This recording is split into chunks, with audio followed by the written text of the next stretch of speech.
بسم الله الرحمن الرحيم. اللهم وفقنا لما تحب وترضى واجعل عاقبة أمورنا خيرا ولا تكلنا إلى أنفسنا طرفة عين أبدا. انسان شناسی بیان ہوا ہے کہ انسان از نظر قرآن مجید ایک مستقل مخلوق ہے، کسی دیگر حیوانی نوع کی ترقی یافتہ شکل نہیں ہے، اور چونکہ مخلوق ہے انسان کا خالق ہے، جس طرح سے کائنات کا نظام ہستی کا خالق موجود ہے، اور خالق انسان وہی ہے رب انسان ذات خداوند تبارک و تعالیٰ۔ انسان کی خلقت خداوند تبارک و تعالیٰ نے مادے سے شروع کی ہے، خلقت کا آغاز مادی ہے یعنی عنصری ہے، اور تدریجاً تکامل کر کے یہ خلقت مراحل غیر مادی تک جا پہنچتی ہے یعنی روح تک۔ اسی بنیاد پر انسان دو پہلو مخلوق ہے، ایک پہلو اس کا مادی ہے اور ایک غیر مادی، اور یہی دو پہلو جو انسان میں طبیعت اور فطرت کے نام سے ظاہر ہوتے ہیں۔ انسان چونکہ مخلوق خدا ہے اور اس کی خلقت خدا تبارک و تعالیٰ کے علم و ارادہ کا نتیجہ ہے، انسان با مقصد و با ہدف خلق ہوا ہے، عبث نہیں پیدا کیا گیا، یعنی بے مقصد نہیں ہے، اگرچہ کوئی اور مخلوق بھی کائنات کی بے مقصد نہیں ہے، لیکن خصوصیت کے ساتھ انسان ہدف رکھتا ہے اپنی خلقت میں۔ وہ مقصد جہاں تک انسان نے پہنچنا ہے اس کا قرآنی نام مقام خلافت ہے یا لقاء اللہ ہے یا تکامل انسان۔ قرآن مجید نے انسان کی خلقت کو اس طرح سے حقیقت کو بیان کیا ہے کہ انسان کے لیے انسانیت اکتسابی ہے، یعنی اسے خود حاصل کرنی ہے، مقام انسانی انسان نے خود حاصل کرنا ہے، اس تک پہنچنا ہے، اسے مقام انسانی لے کر اس دنیا میں نہیں آتا۔ مقام انسانی تک پہنچنے کے لیے اس کی ہدایت کی گئی ہے، رہنمائی کی گئی ہے، اور اسے وہ تمام وسائل آگاہی اور نشاندہی کر دی گئی ہے جو اس کے لیے ضروری تھی۔ انسان اپنی خلقت میں اور خصوصیات میں حامل امانت الہی ہے، آگاہ ہے، وہ با ارادہ ہے، اور اسی طرح انسان با ہدف بھی ہے اور ہدف جو و ہدف پسند بھی ہے، ارمان گراہ ہے انسان۔ اس بات کو آگے بڑھاتے ہوئے ایک اور نقطہ انسان کی حقیقت و خلقت کے متعلق یا انسان شناسی سے متعلق جو ہمیں اس موضوع میں بھی مدد دیتا ہے، آگاہ کرتا ہے، آگاہی بڑھاتا ہے ہماری، اور دوم یہ کہ جو مناسبت گزری ہے عن قریب یوم اقبال، اس کی طرف بھی ایک اشارہ اسی مناسبت سے ہو جائے گا۔ اور وہ یہ کہ انسان کو خداوند تبارک و تعالیٰ نے آگاہی دے کر بھیجا ہے۔ یہ آگاہی دو طرح کی ہے، ایک اندرونی آگاہی اور ایک بیرونی آگاہی۔ جیسا کہ روایات میں ذکر ہے کہ خداوند تعالیٰ نے انسان کے لیے دو رسول مبعوث کیے ہیں، ایک رسول باطنی ہے اور ایک رسول ظاہری۔ رسول ظاہری سلسلہ انبیاء ہیں، اور وہ ہستیاں جنہیں خدا آسمانی کتاب دے کر وحی دے کر ارسال کرتا ہے انسان کی طرف، اور وحی کے ذریعے سے خود آگاہ ہوتے ہیں اور انسان کو آگاہی عطا کرتے ہیں، رہنمائی کرتے ہیں۔ لیکن ایک آگاہی انسان کے اندر خداوند تبارک و تعالیٰ نے، یا ایک رسول انسان کے اندر خدا نے رکھا ہے جس کا نام عقل ہے، اس کا کام بھی انسان کو آگاہ کرنا اور رہنمائی کرنا ہے۔ لیکن یہ توجہ رہے کہ عقل کئی معنوں میں استعمال ہوتا ہے۔ عقل کا لفظ یہاں پر ہماری مراد عقل عملی ہے، 4-5 معانی میں سے عقل عملی مراد ہے، نہ عقل مفاد پرست اور نہ عقل چالاک اور نہ عقل جزئیت پسند اور نہ عقل علمی۔ رسول جس کو کہا گیا ہے وہ عقل عملی ہے، عقل امام، عقل رہنما و عقل رہبر، جس کا کام انسان کو رہنمائی کرنا اور حکم دینا ہے۔ انسانی صلاحیتوں کی یہ خصوصیت ہے کہ اگر چونکہ بہت ابتدائی حالت میں انسان کو عطا ہوتی ہیں، یعنی جس طرح سے خود انسان کا آغاز، اپنی ہستی کا آغاز نطفے سے ہوتا ہے، اس کی صلاحیتوں کا آغاز بھی نطفیت سے ہی ہوتا ہے، یعنی بہت ہی پرائمری شکل سے، ابتدائی شکل سے۔ تکامل یافتہ کوئی چیز انسان کو نہیں ملتی، بیج ملتا ہے انسان کو، حتی صلاحیتوں کے لحاظ سے بھی۔ مثلا عقل کامل، عقل رشد یافتہ، عقل ہدایت یافتہ نہیں ملتی انسان کو۔ عقل کا بھی نطفہ انسان کو ملتا ہے، یا عقل کا بیج انسان کو ملتا ہے۔ اس بیج کو اسے خود اگانا پڑتا ہے، ابھارنا ہوتا ہے اور اسے پروان چڑھانا ہے۔ جس طرح نہج البلاغہ میں امیر المومنین علیہ السلام نے فرمایا کہ انبیاء کی بعثت کا مقصد انسانوں کی عقل کو ابھارنا ہے، لیثیروا لہم دفائن العقول۔ انبیاء کو اللہ تعالیٰ نے اس لیے مبعوث کیا تاکہ مدفون عقلوں کو ابھاریں، اثارہ کریں، ان کو اجاگر کریں۔ جہاں انبیاء کا وظیفہ مشخص ہوتا ہے یہاں پر کہ انبیاء عقل ابھارنے کے لیے آئے ہیں، وہاں عقل کی بھی یہ کیفیت معلوم ہو جاتی ہے کہ عقل ایک ایسی چیز ہے جسے پروان چڑھایا جا سکتا ہے، جسے ابھارا جا سکتا ہے۔ یوں نہیں ہے کہ ایک چیز معین ایک ہی دفعہ انسان کو مل جاتی ہے بنام عقل، اور وہ بھی کامل ہوتی ہے، تدریجاً انسان میں رشد کرتی ہے یہ صلاحیت دیگر صلاحیتوں کی مانند۔ اور جو چیزیں تدریجاً رشد کرتی ہیں، تدریجاً نشو و نما کرتی ہیں اور تدریجاً انسان میں پیدا ہوتی ہیں، ان میں مشکلات بھی ہیں۔ وہ یہ کہ اگر انسان خود متوجہ نہ ہو ان کی تربیت اور رشد کی طرف، تو بسا جیسے بعض فصلیں، پودے، باغبان و دہقان جن کا خیال نہ رکھے وہ ختم ہو جاتے ہیں، مر جاتے ہیں، وہ بیج اگتے ہی نہیں ہیں یا اگ کر کسی آفت کا شکار ہو جاتے ہیں۔ وہ اسی طرح انسانی صلاحیتیں بھی اگر ان کی طرف توجہ نہ کی جائے، انہیں ابھارا نہ جائے، اجاگر نہ کیا جائے، مر جاتی ہیں اور بعض اوقات آفت زدہ ہو جاتی ہیں، آفت میں مبتلا ہو جاتی ہیں۔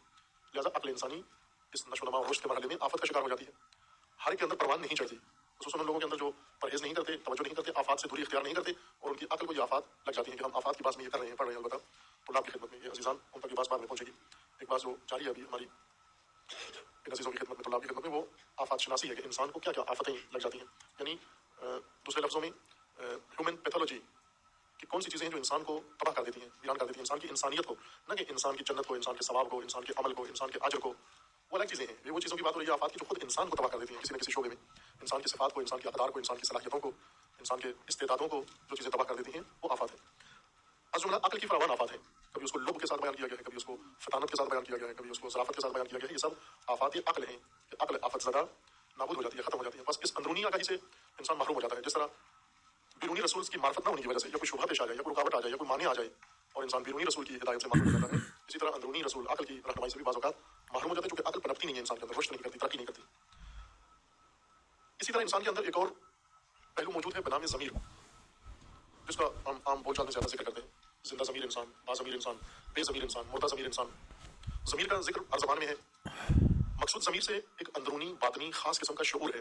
ضمیر کوئی عضو نہیں ہے انسان کے اندر, انسان کے جسم کے اندر, بلکہ ضمیر ایک آگہی کا نام ہے, ضمیر ایک شعور کا نام ہے, ایک احساس کا نام ہے انسان کے اندر جو انسان کی روح سے وابستہ ہے اور انسان کے قلب سے تعلق رکھتا ہے. ضمیر کا احساس یا یہ شعور جس کا نام ضمیر ہے. ضمیر عربی زبان میں پنہان چیز کو, چھپی ہوئی چیز کو, در مقابلے بارز اشیاء یا بارز ہیں یا مضمر ہیں, یعنی یا نمایاں ہیں, روشن ہیں یا چھپی ہوئی ہیں, پردے کے نیچے ہیں, ان کے اوپر کوئی اور شے چھائی ہوئی ہے. ان چھپی ہوئی چیزوں کو کہتے ہیں مضمر چیزیں, مضمرات. یا ہم یہ لفظ استعمال کرتے ہیں کہ مافِ ضمیر, فلاں انسان اپنا مافِ ضمیر بیان کر رہا ہے, یعنی جو کچھ اس کے باطن میں احساس ہے, آگاہی ہے, اس کا اظہار دوسروں کے سامنے کر رہا ہوتا ہے. ظاہر و ضمیر بھی کہتے ہیں اور بارز و ضمیر بھی کہتے ہیں. ضمیر یعنی پنہان چیز. اسی وجہ سے ادبیات کے اندر ان دلالت کرنے والے امور کو جو واضح نہیں ہوتے لیکن لفظ کے اندر لحاظ کیے جاتے ہیں, ظاہر نہیں ہوتے, نمایاں نہیں ہوتے, ان کو ضمیر کہا جاتا ہے. یعنی چھپے ہوئے ادوات, چھپے ہوئے الفاظ, چھپے ہوئے دلالت کرنے والے امور نمایاں نہیں ہیں, روشن نہیں ہیں, انہیں ضمیر کہتے ہیں پنہان ہونے کی وجہ سے. اصل میں وہ اشارے ہی ہیں, لیکن اشارے کبھی جلی ہوتے ہیں, کبھی چھپے ہوئے ہوتے ہیں. چھپے ہوئے تو ان کو ضمیر کہتے ہیں. یعنی اگرچہ ہم ادبیات میں دو الگ الگ کر کے پڑھایا جاتا ہے, اشارات الگ ہوتے ہیں, ضمائر الگ ہے, لیکن حقیقت میں دونوں اشارے ہی ہیں. اشارے یا ظاہر ہیں یا چھپے ہوئے ہیں. چھپے ہوئے اشاروں کو ضمیر کہتے ہیں. ان کو بھی اسی وجہ سے ضمیر کہتے ہیں, پنہان ہونے کی وجہ سے. انسان کے باطن میں جو احساس ہے, شعور ہے, درک ہے, حقائق کی نسبت, کچھ خاص امور کی نسبت, یہ شعور, یہ پنہان احساس ہے انسان کا, ظاہر نہیں ہے, برخلاف دوسرے شعور کے احساس کے کہ وہ انسان کے اندر ظاہر ہے, نمایاں ہے, لیکن یہ خاص احساس یہ چھپا ہوا ہے, پنہان ہے. اس وجہ سے اس کا نام ضمیر رکھا ہوا ہے. ضمیر کا کام جس طرح عقل ایک خاص قسم کے آگہی کا نام ہے اور ایک خاص رہنمائی کا نام ہے, ضمیر انسان کا ایک اندرونی عدالت ہے انسان کے اندر, ایک محکمہ ہے انسان کے اندر. یعنی ضمیر کا کام بھی فیصلہ کرنا ہے, ضمیر کا کام حکم صادر کرنا ہے, لیکن اس کے کام کی جو شباہت ہے وہ عدالتی نظام سے ہے. ضمیر باہر کے متعلق کچھ بھی نہیں ہوتا, یعنی ہماری عقل بیرونی حقائق کے متعلق فیصلہ کرتی ہے, آگاہ ہوتی ہے, عقل عملی. لیکن ضمیر وہ شعور ہے جو فقط انسان کے اندر کے بارے میں ہے, باہر کے بارے میں اس کا کوئی فتویٰ نہیں ہوتا. مثلا ضمیر آپ کا موسم کے بارے میں کوئی رائے نہیں رکھتا. آپ جھنجھوڑ کے بھی ضمیر کو بیدار کر کے پوچھیں کہ موسم کیسا ہے, اسے بالکل آگاہی نہیں ہے. اگر اسے پتہ بھی ہو تو بتائے گا نہیں آپ کو ضمیر, چونکہ اس کے دائرہ اختیار میں نہیں ہے. اس کے دائرہ اختیار میں آپ کے باطن اور آپ کے وجود سے باہر کسی حقیقت کو نہ سمجھنا ہے, نہ اس کے بارے میں کوئی رائے قائم کرنا ہے. ضمیر کا کام آپ کے اندرون, ہمارے اندرون سے ہے. اندرون سے بھی کس شعبے سے ہے؟ اندرون سے ہماری نیتوں کے بارے میں, ہمارے ارادوں کے بارے میں اور ہمارے اقدامات کے بارے میں, اور اقدامات کے جو اصلی موجبات ہیں جن کی وجہ سے ہم کوئی اقدام کرتے ہیں, کیونکہ جب ہم کو قدم اٹھاتے ہیں, عملی کوئی حرکت انجام دیتے ہیں, یہ حرکت تک پہنچنے سے پہلے انسان کے اندر دیگر مراحل کی شکل میں ہوتی ہے. مثلا ہاتھ سے کوئی کام کرے, فرض کریں میں اگر یہ کور ہاتھ سے میز سے اٹھاتا ہوں, یہاں تک لاتا ہوں, یہ میں نے حرکت انجام دی ہے. یہ حرکت جو ظاہراً دیکھی گئی ہے, آنکھوں سے مشاہدہ ہوئی ہے, اس سے پہلے کے مراحل میرے وجود کے اندر, نفس کے اندر طے پائے ہیں. وہ مراحل مرئی نہیں ہے, نظر نہیں آتے کسی کو. اگر انسان خود توجہ نہ کرے تو خود بھی متوجہ نہیں ہوتا کہ یہ سارے مراحل میرے وجود کے اندر طے پائے ہیں. خود کار طور پر یہ مراحل طے ہوتے ہیں, یعنی ان کے لیے ہمیں ارادہ کرنے کی ضرورت نہیں ہوتی, غیر ارادی طور پر وہ عمل انجام پاتے ہیں. مثلا جس طرح سے آپ دیکھتے ہیں کوئی حشرہ مکھی اڑ کے آپ کی طرف آ رہی ہو, تو غیر ارادی طور پر آپ کی آنکھ بند ہو جاتی ہے اس سے بچنے کے لیے, یا فوراً آپ کا ہاتھ چل جاتا ہے, یا آپ پیچھے ہٹ جاتے ہیں, آپ عمل دکھاتے ہیں غیر ارادی طور پر, چونکہ آپ کے نفس میں اس قسم کے مراحل ہیں جو خودکار نظام پر آٹو لگے ہوئے ہیں, جو احساس کرتے ہیں, فوراً عمل دکھاتے ہیں. اسی طرح جب کوئی انسان اقدام کرتا ہے, مثلا آپ لکھتے ہیں, اٹھتے ہیں, بیٹھتے ہیں, فون کرتے ہیں, سنتے ہیں فون, یہ آپ کا عمل ہے. اس عمل سے پہلے آپ کے وجود کے اندر چند مراحل طے ہوتے ہیں. ضمیر کا کام ان اندرونی مراحل کی جانچ پڑتال کرنا ہے جن کے بعد انسان سے عمل سرزاد ہوا ہے. وہ مراحل جو عمل تک پہنچے ہیں, نتیجہ ان کا عمل کی شکل میں سامنے آیا ہے, ان امور کی جانچ پڑتال کرنا یہ ضمیر کا کام ہے کہ آیا وہ امور درست تھے یا نادرست تھے, ہونے چاہیے تھے, نہیں ہونے چاہیے تھے, اور نتیجہ ان کا کیا نکلا, کیا نتیجہ دریافت ہوا ان کا. چونکہ ہر ارادی عمل انسان کے اندر سے نکلتا ہے, اس کا پہلا مرحلہ آگاہی ہے, توجہ ہے انسان کی. توجہ کے بعد اس کی طلب ہے, طلب کے بعد اس کے بارے میں ارادہ کرتا ہے انسان, شوق پیدا ہوتا ہے انسان کو, ارادہ کرتا ہے, اور ارادے کے بعد پھر فرمان صادر ہوتا ہے عضلات کو, اعضاء و جوارح کو, کہ وہ حرکت میں آ جائیں. بدن کو فرمان ملتا ہے ذہن کی طرف سے, مغز کی طرف سے جسم کو فرمان ملتا ہے, لہٰذا وہ متعلقہ عضو وہ حرکت میں آ کے فعل انجام دے دیتا ہے. جب یہ فعل انجام پا جاتا ہے یا انجام پانے کے قریب ہوتا ہے, اس وقت یہ احساس درونی ضمیر کے نام سے, یہ شعور باطنی, اس کے فلٹر سے گزرتا ہے. یہ البتہ اگر یہ جاگ رہا ہو تو عمل انجام دینے سے پہلے اس کے فلٹر سے گزرتا ہے, اور اگر وہ سو رہا ہو یا مغلوب ہو, اس کے اوپر دباؤ ہو, بوجھ ہو, اس وقت میں عمل انجام دینے کے بعد اس کے فلٹر سے گزرتا ہے. یہ احساس درونی انسان کو متوجہ کرتا ہے کہ جو کام تو نے کیا ہے, جو ارادہ تو نے کیا ہے, جو حرکت تو نے انجام دی ہے, یا حتی وہ کام جو تو نے نہیں کیا اس کے بارے میں بھی ہے. یعنی وہ ترک عمل وہ آیا درست ہے یا نادرست, مناسب تھا یا نامناسب تھا وہ عمل تیرا. تولتا ہے, ضمیر اس کو تولتا ہے, یہ شعور اس عمل کو تولتا ہے. اپنے اس کے موازین ہیں, اس کی عدالت کے اصول ہیں, قوانین ہیں, اور ان عدالتی اپنے اندرونی قوانین کی روشنی میں اس عمل کا محاسبہ کرتا ہے. اگر ان قوانین و اصولوں کی روشنی میں یہ عمل غیر ضروری تھا یا نادرست تھا, فوراً مذمت کرتا ہے. یہ ضمیر, یہ شعور باطنی یا ضمیر انسان کا, جس کو نفس لوامہ بھی کہتے ہیں, یعنی اس کا ایک نام نفس لوامہ ہے, ملامت کرنے والا نفس. جس طرح نفس امارہ ہے قرآن مجید کے بقول کہ ان النفس لامارۃ بالسوء, یعنی کثرت سے حکم کرنے والا. امارہ مبالغہ ہے, بہت زیادہ فرمان دینے والا.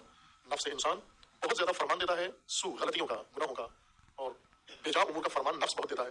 وہ نفس جس کے اندر شہوتیں ابری ہوئی ہوں, جس کے اندر غضب ابرے ہوئے ہوں, جس کے اندر لذت پرستی غالب آ چکی ہو, وہ نفس بہت زیادہ انسان کو سو و غلطی کی طرف حکم دیتا ہے, فرمان دیتا ہے. اس وجہ سے نفس امارہ کہلاتا ہے. یہی نفس کبھی لوامہ ہوتا ہے. لوامہ اس وقت ہوتا ہے جب اس کے اندر ضمیر زندہ ہو, ملامت کرتا ہے, سرزنش کرتا ہے, باقاعدہ کیس چلاتا ہے, باقاعدہ عدالتی کارروائی کرتا ہے, فائل بناتا ہے اور حکم صادر کرتا ہے, اس کے بارے میں سرزنش توبیخ کرتا ہے اور مذمت و ملامت کر کے اس کو سزا دیتا ہے, تنبیہ کرتا ہے اس کی طرح کی, یعنی اپنی تنبیہ